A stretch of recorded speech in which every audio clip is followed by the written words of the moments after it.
Everyone, जय हिंद जय भारत। आज बात करते हैं कुछ इंपॉर्टेंट टॉपिक्स के बारे में कि कौन सा देश सबसे आगे है किसी प्रोडक्शन में।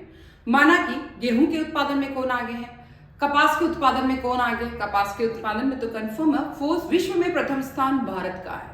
विश्व में प्रथम स्थान भारत का है कपास प्रोडक्शन में। मांस उत्पादन में, मछली उत्पादन में, देन तिलहन उत्पादन में, देन गेहूं, मक्का, चावल, धान सभी के प्रोडक्शन में क्या कौन आगे है, कौन सा देश। भारत का मैक्सिमम में दूसरा स्थान है। पहला स्थान केवल कपास प्रोडक्शन में है, बाकी सभी में अपना दूसरा स्थान है। फिर बात करेंगे अपन कुछ रिट लगाने के बारे में कि हाई कोर्ट को कितना अधिकार है संविधान के रिट लगाने में, या फिर आगे बात करेंगे अपन कुछ इंपॉर्टेंट टॉपिक्स के बारे में जो संविधान से रिलेटेड है। स्टूडेंट्स की डिमांड करते करते स्टैटिक जीके, देन उसके बाद हम लोग एमपी के कुछ मंदिर, कुछ ऐतिहासिक सांची स्तूप, खजुराहो की जगह के बारे में बात करेंगे। चलो बात करते हैं कुछ इंपॉर्टेंट टॉपिक्स जो एग्जाम के लिए इंपॉर्टेंट है। वैसे इस एग्जाम के अंदर जो है कि विश्व में क्या स्थान है वो पूछा जा सकता है, बस इतना आपको समझना है।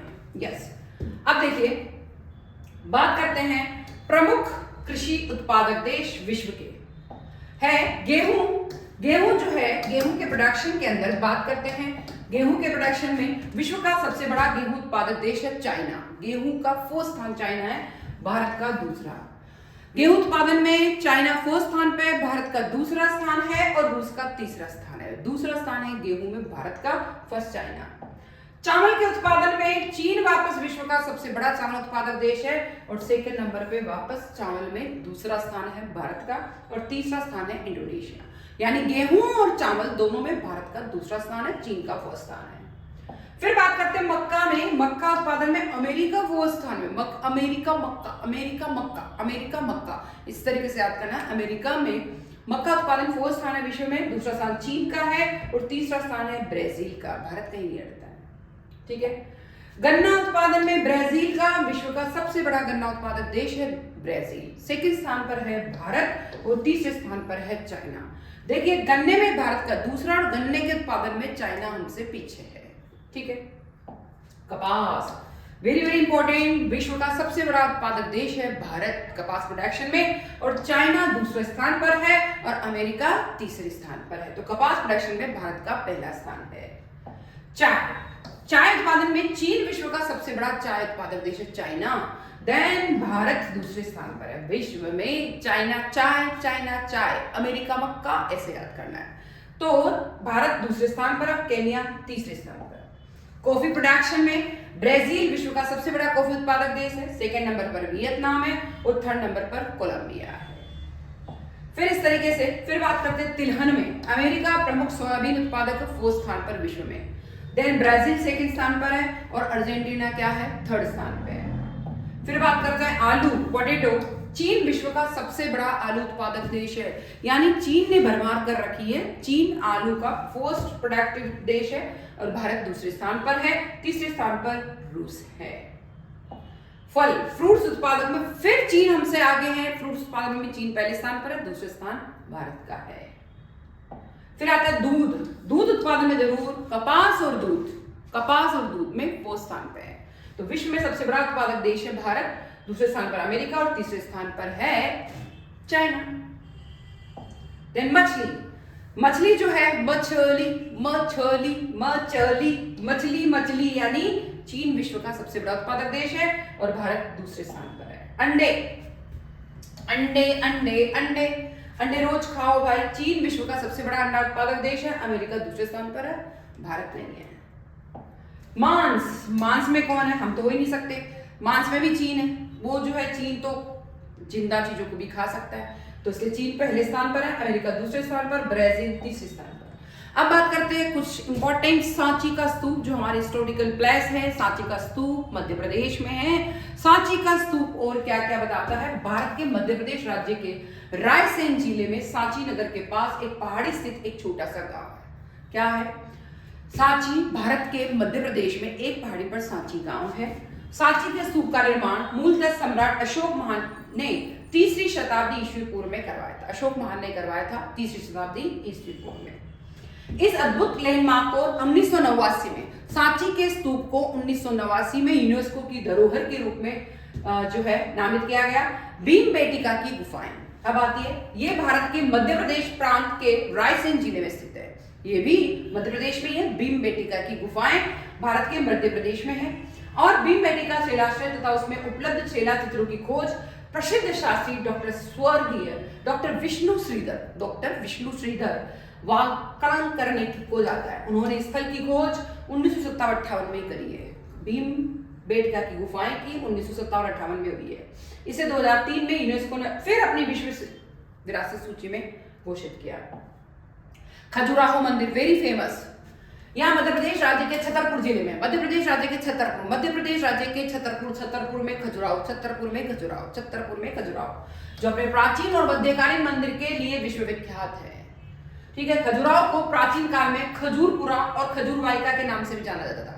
खजुराहो को खजूरपुरा और खजूर वाहिका के नाम से भी जाना जाता था। यहाँ बहुत बड़ी संख्या में प्राचीन हिंदू और जैन मंदिर है।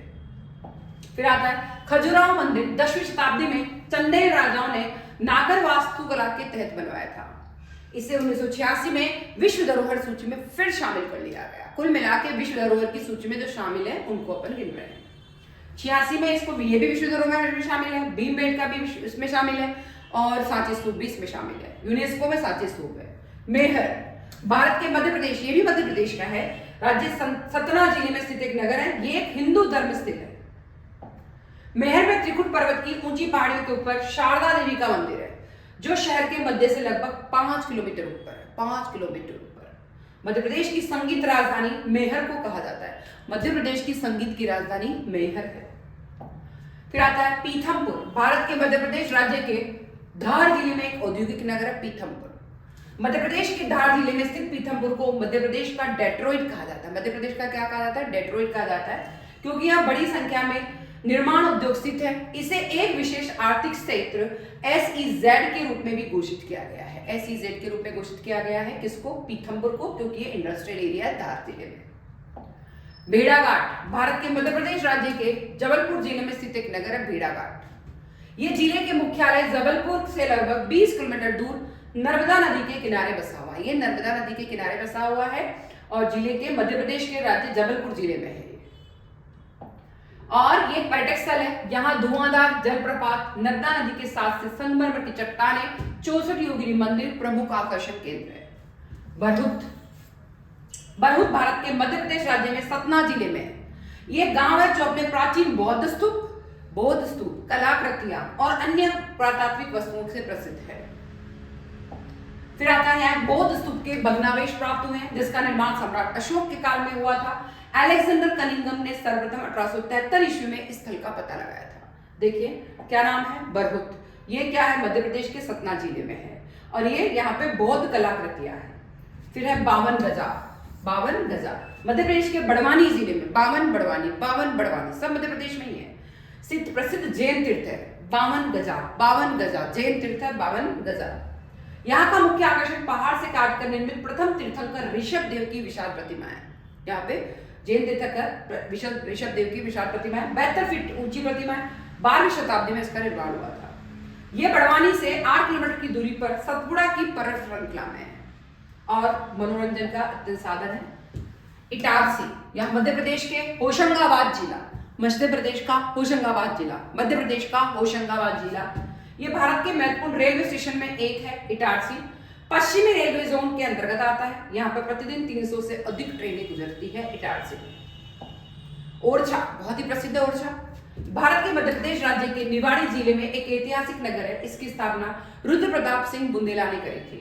ओरछा बुंदेलखंड क्षेत्र में बेतवा नदी के किनारे है। ओरछा ये टीकमगढ़ से 80 किलोमीटर और उत्तर प्रदेश राज्य से झांसी से 15 किलोमीटर दूर है। ओरछा का किला निवाड़ी, यहाँ किला 16वीं शताब्दी में राजा वीर सिंह बुंदेला द्वारा बनवाया गया था। इस किले में चतुर्भुज मंदिर, राम मंदिर, लक्ष्मण मंदिर तथा जहांगीर महल स्थित है। कौन कौन सा है? राम मंदिर, चतुर्भुज मंदिर और जहांगीर महल स्थित है। इस तरीके से मध्य प्रदेश के कुछ स्टूडेंट्स की डिमांड थी कि मैम एक्चुअली उन्होंने कोई पेपर देखा था और उस पेपर के अंदर मध्य प्रदेश के क्वेश्चंस बहुत सारे पूछे गए थे, इसलिए उन्होंने मेरे को मध्य प्रदेश के कुछ इंपॉर्टेंट जगह के बारे में बोला था और वही चीजें मैंने आपको बताई है। और ये शायद सिक्किम से आया है मैसेज, ये है तो राजस्थान की पर रहती सिक्किम से है और उसी ने मेरे को मैसेज किया कि मैम मध्य प्रदेश के कुछ इंपॉर्टेंट चीजों के बारे में बताइए। फिर आता है आपातकालीन प्रावधान। जब भी हमारे देश में कोई आपातकाल आता है, चाहे आपातकाल संविधान में, ये है अपना राजनीति का सब्जेक्ट। पहले हमने पढ़ा मध्य प्रदेश, उससे पहले अब पढ़ा है हमने राजनीति के बारे में पढ़ रहे हैं। आपातकाल किस किस तरह का आ सकता है, कौन कौन से अनुच्छेद में आपातकाल के बारे में लिखा है, आपातकाल कब हो सकता है। एक तो राष्ट्रीय आपातकाल घोषित करना, मतलब पूरे ही देश में कोई आपात आ गया है तो आपातकाल घोषित कर दिया जाता है। एक आता वित्तीय आपात घोषित करना, पूरे देश में वित्तीय आपात की स्थिति आ गई है, पैसा नहीं है तो वित्तीय आपात की घोषणा हो जाती है, पर आज तक भारत में वित्तीय आपात नहीं हुआ है। फिर एक आता है राष्ट्रीय आपात हो गया, वित्तीय आपात हो गया, 3 तरह के होते हैं। और अपन बात करते हैं, ये लिख रखे हैं राष्ट्रीय आपात, वित्तीय आपात एंड राष्ट्रपति शासन। राष्ट्रीय आपात, वित्तीय आपात एंड राष्ट्रपति शासन। 352, 356, 360, 352, 356, 360, 352, 356, 360, 4 के डिफरेंस में है तीनों, ठीक है। फिर संविधान के भाग में असाधारण परिस्थितियों से निपटने के लिए आपातकालीन प्रावधान है, ठीक है। ये प्रावधान केंद्र सरकार को शक्तिशाली बनाते हैं और एकात्मक ढांचे में बदल सकते हैं। इसका उद्देश्य देश की संप्रभुता, एकता, अखंडता और सुरक्षा को बनाए रखना। भाई आपातकाल घोषित नहीं करा, बाई चांस वित्तीय आपात है तो लोगों से निपटने की कोशिश होनी चाहिए। अगर राष्ट्रीय आपात है तो ऐसी कंडीशन में आपको वहां पे वो नहीं बनाना है। मतलब 1971 में राष्ट्रीय आपातकाल घोषित किया था, राष्ट्रपति आपात को इंदिरा गांधी ने घोषित किया था, ठीक है। और देश की संप्रभुता, एकता और अखंडता बनाए रखने के लिए राष्ट्रीय आपात घोषित किया जाता है कि हमारे पास पैसे की कमी होगी तो वित्तीय आपात, हमारे पास देश का कोई दूसरे देशों से कोई टेंशन आ रही है तो राष्ट्रीय आपात। तो इस तरीके से 3 प्रकार के आपातकाल है। अनुच्छेद 352 क्या कहता है कि युद्ध, बाह्य आक्रमण या सशस्त्र विद्रोह के आधार पर 44वें संशोधन ने आंतरिक अशांति को सशस्त्र विद्रोह से बदल दिया था। मतलब अगर जो है 3 प्रकार के आपातकाल होंगे, 352, 356, 360 में लिखा है। 352 में लिखा है कि अगर युद्ध हो जाता है, बाह्य आपात आ जाता है, आक्रमण हो जाता है, सशस्त्र विद्रोह हो जाता है, तो 44वें संशोधन द्वारा ये जोड़ा गया है। और हमने क्या किया कि जो सशस्त्र विद्रोह को हमने जोड़ दिया, किसके स्थान पर हमने जोड़ा है, अशांति के स्थान पर। फिर आता राष्ट्रीय आपात। अनुच्छेद 356 में लिखा है कि किसी भी राज्य में संवैधानिक तंत्र की विफलता पर राष्ट्रपति शासन घोषित किया जा सकता है। अगर संविधान असफल हो गया है तो राष्ट्रपति शासन घोषित कर दो। वित्तीय आपातकाल ये कहता है अनुच्छेद 360 कि जब भी भारत की वित्तीय अस्थिरता है या शासन खतरे में पैसा, तो हमें वित्तीय आपात घोषित कर देना चाहिए। महत्वपूर्ण तथ्य, न्यायिक समीक्षा क्या कहती है, संसदीय अनुमोदन। राष्ट्रीय आपातकाल की घोषणा को 1 महीने के भीतर, राष्ट्रपति शासन आपातकाल को 2 महीने के भीतर संसद के दोनों सदनों द्वारा अनुमोदित किया जाना चाहिए। राष्ट्रीय आपातकाल की घोषणा 1 महीने के अंदर करनी चाहिए, ठीक है, 1 महीने के पहले। और वित्तीय आपात की काल की और राष्ट्रपति शासन यानी वित्तीय आपात काल को 2 महीने, 1 महीना तो राष्ट्रीय आपात और 2 महीने किसके पहले किसके लिए बोलना होगा, हमें घोषणा करने की कोशिश या हमारा चलता रहेगा प्रोसेसर, वो है राष्ट्रपति आपात और वित्तीय आपात, राष्ट्रपति शासन और वित्तीय आपात। फिर आता है मौलिक अधिकारों पर प्रभाव। राष्ट्रीय आपातकाल के दौरान अनुच्छेद 20 और 21 को छोड़कर अन्य मौलिक अधिकार निलंबित किए जा सकते हैं। केवल 20 जीवन जीने का अधिकार आप नहीं छोड़ सकते, तो 20-21 को छोड़ दो, बाकी सब मौलिक अधिकार आप इस मतलब हटा सकते हो। एमआर बॉम्बे केस 1994, सर्वोच्च न्यायालय ने फैसला दिया कि अनुच्छेद 356 का प्रयोग मनमाने ढंग से नहीं किया जा सकता। ये एक न्यायिक समीक्षा के अधीन, आप मनमाने तरीके से नहीं कर सकते। भारत में आज तक वित्तीय आपात कभी भी नहीं आया। अनुच्छेद 32 संवैधानिक उपचारों का अधिकार। अनुच्छेद 32 क्या कहता है? अनुच्छेद 32 कहता है B.R. अम्बेडकर ने अनुच्छेद 32 को संविधान की आत्मा हृदय कहा। अनुच्छेद 32 को संविधान की आत्मा हृदय, अनुच्छेद 32 संविधान की आत्मा संविधान का हृदय, अनुच्छेद 32 संविधान की आत्मा संविधान का हृदय।